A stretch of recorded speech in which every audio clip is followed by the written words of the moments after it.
practice squad guys and at practice. Yeah, so DQ Thomas, unfortunately, suffered a femur fracture, which is rare. I've never been around one like that before, and it was just the way the week started off with what transpired in that Monday night game, and then you got a guy that has one of these injuries. It was a bad deal, but from what I've been told, had successful surgery, and obviously we're wishing him well, and look forward to seeing him back, hopefully tomorrow, back in our building. Was it during team? Yes, it was during a team period. It just was a freak thing where two guys collided knees, and that's what happened. What happened to Josiah? Is there any concern there for Sunday? Yeah, I'd say there's definitely some concern in terms of just his ability to go out there and run, and so we'll see how he's feeling today, and he's a guy that certainly will give up until game time to see where he's at. Matt, how have you seen him grow this year? Whether it's the special team stuff or even some of the move, H-back things that he's done for him. Yeah, he's done an outstanding job. He's a big part of our offense, and I know he doesn't always. It could be game by game in terms of how much he plays, but he definitely has a role that plays an important part, and not only for offense but on teams as well. And he does a great job with that, and really owns it, and takes a lot of pride in it. And I just love.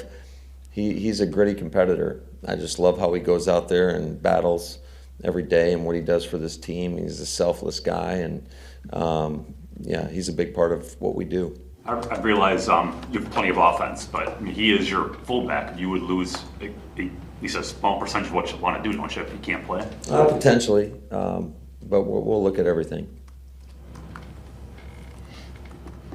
Sunday night, Vikings blocked the punt, and I'm not sure how your team would have reacted 5 or 6 weeks ago. I mean, it was like it was gone. It was like a race from memory.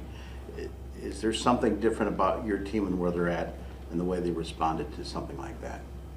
Yeah, I think our guys are playing with a ton of energy, and it's just really focusing in on the moment, understanding that good or bad, because good plays happen in a game, bad plays happen in a game, but regardless of what has happened, has no bearing on what's going to happen in the future. And I think, that's just staying present and focusing on the task at hand. And I think our guys have been super resilient, just the way they battled throughout the course of the season. And I think that's one of the keys for any team, or keys to life, quite frankly, in terms of how do you respond, both positively and negatively, to whatever has happened. And like I said, I just think, focusing on the task at hand, focusing on your job, staying present in the moment.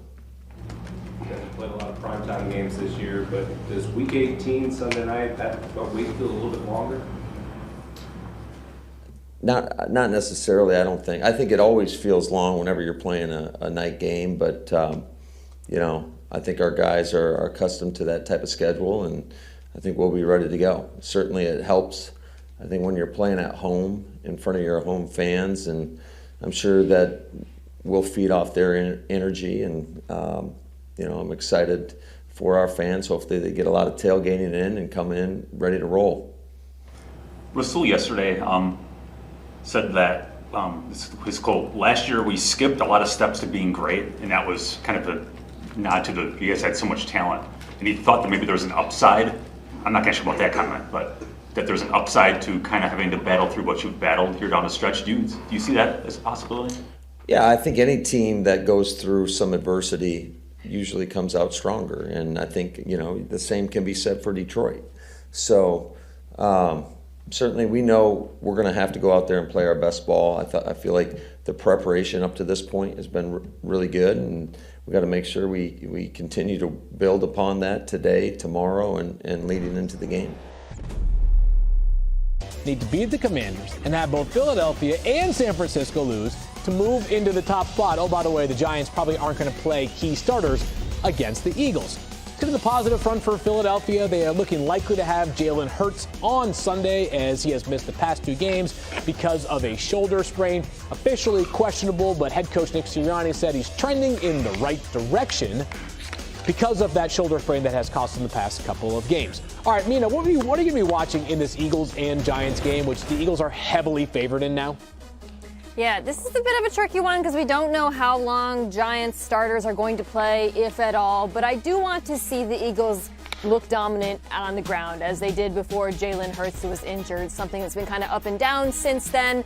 This Giants run defense, even with their starters, is not very good. That would give me more comfort with this team headed into the playoffs, especially with Jalen Hurts coming off this injury. You don't want him to have to use his arm to throw them out of trouble. You'd rather that they be dominant on the ground again. Yeah, the Eagles just need to win one. That's all they got to do, win one, and home field advantage is there. Let's get to the final wild card spot in the NFC. Here's a look at how all that breaks down.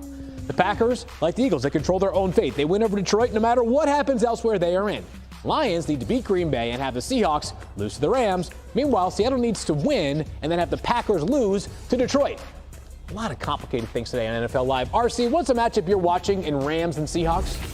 You know what? I'm interested in watching DK Metcalf and Jalen Ramsey. We watched this matchup a ton of times, and these dudes go head to head. And a lot of times DK gets his, and we actually don't really talk about it. And these two guys have a relationship like Mina Kimes and goal line fades, like Marcus Spears and belt buckles. Every time they face off against one another, it is actual animosity. So I can't wait to see what step this next part takes in this competition, because we saw Sauce Gardner have a little, okay, I'm rapping fine. Okay, Swagoo, you're up. What are you watching the Lions-Packers game? I'm rapping fine. The Lions run game. Listen, RC gonna get on me about it, but this is what the calling card is gonna be for these guys. And ultimately, this is what they do best in order to get Jared Goff going, and the reason why they're not turning the football over. I don't think it's talked about enough how dynamic Jamal Williams and DeAndre Swift is with the ball. That's why they can have a detailed, intricate run game where they can do multiple types of schemes, because both of these backs offer you that. I think the Detroit Lions got a real shot at this thing as we continue to talk. RC, can this Packers defense keep up the success that they have had recently? They have been a turnover-forcing machine. Well, if you look at what Jared Goff does, is Jared Goff gets it to the play-action game. And in the play-action game since week 9, Jared Goff is the top quarterback in the entire NFL, 3 touchdowns and no interceptions. And inversely, if you go to the other side with the Green Bay Packers, they're 27th in the entire league. Gosh, I sound like Mina Kimes, boy. I've been waiting on this moment the entire show. I don't even want to talk no more. And so, if you're the Green Bay Packers, you truly are looking for a way to find your win. Is it going to be by stopping the run game, getting them in 3rd and long so the play-action game isn't as valuable for them? So, to me, early downs are going to be extremely important, because if you allow Jared Goff to get in the rhythm that he's been in the last few weeks, he's a guy that can absolutely eat you up. Mina, on the flip side for the Packers offense, how do they match up with the Lions defense, which has been, how to put this kindly, vulnerable at times this year? Up and down. It's funny, right? Because to Ryan's point, the Packers, led by Aaron Rodgers, have been winning because of the run game, but also defense and special teams, which is quite the plot twist. I think their offense, however, is going to have to lead the way in this one, and I think they're perfectly capable of it because it's a pretty good matchup for them. The Lions' run game is good. The Packers' rushing attack might be even better, especially over the last few weeks as they've gone more under center. I think they'll have success there. The other thing that I think they'll have success doing is preying on the inexperience of the Lions' linebackers with RPOs, misdirections. This Packers offense is not explosive, but I don't think they have to be in this one. They just have to be efficient, and I think that's a formula that can carry them to success in this one. Yeah, MK, I'm going to go to the other side of the ball. And I want y'all to, I thought about this and worked on this graphic because we've been talking about the Green Bay Packers and creating all of these turnovers. And I hit my man Buggy up and I asked him, our researcher, what has the rush attempts look like against the opponents in this win stretch with the Green Bay Packers? And look, y'all, like this is, are you kidding me? When you start talking about the Green Bay Packers and how they have had the fewest opponent rush attempts in these games, and then coincidentally, we talk about their ability to turn the football over. Let me make this clear. This is a completely different situation that they're going to face with the Detroit Lions. and their commitment to making sure that they're running the football. On the other side, Green Bay has thrived in that area with the outside toss, obviously with Aaron Jones and A.J. Dillon in between the tackles, figuring out a way to beat teams down in that way. That's why I think this matchup is going to be a good one and take us all the way into the fourth quarter, because the Lions are going to commit to running the football. That's just their identity. No question about that. Should be a fun one to conclude the NFL's regular season. So let's go ahead and pick this one. Swagoo, you are up first.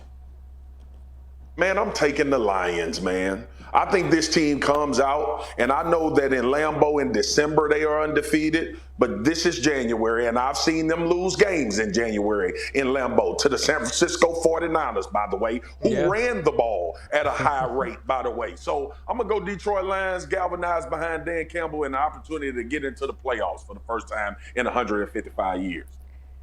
My heart says Detroit. My head says don't pick Jared Goff over Aaron Rodgers in the freezing cold in Lambeau. So I'm taking the Packers. I don't feel great about it. I also think there's a very large possibility the Lions might not actually be playing to get in the playoffs, which was a decision made by the NFL, and I'll leave it at that. Motivation, yeah. Hello?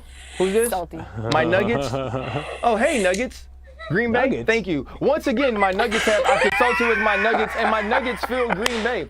A lot of what Mina says and what Marcus says, I feel those things too. But we're talking about Lambeau Field, Aaron Rodgers, and a division that he has just absolutely dominated, and a team under Matt LaFleur that seems to understand their winning identity. Even if it's not what they truly want to be or how they truly want to look, they found a way to win. Okay, I'm going to go with the Packers as well, with a lot less spirited answer than what RC just delivered. We thank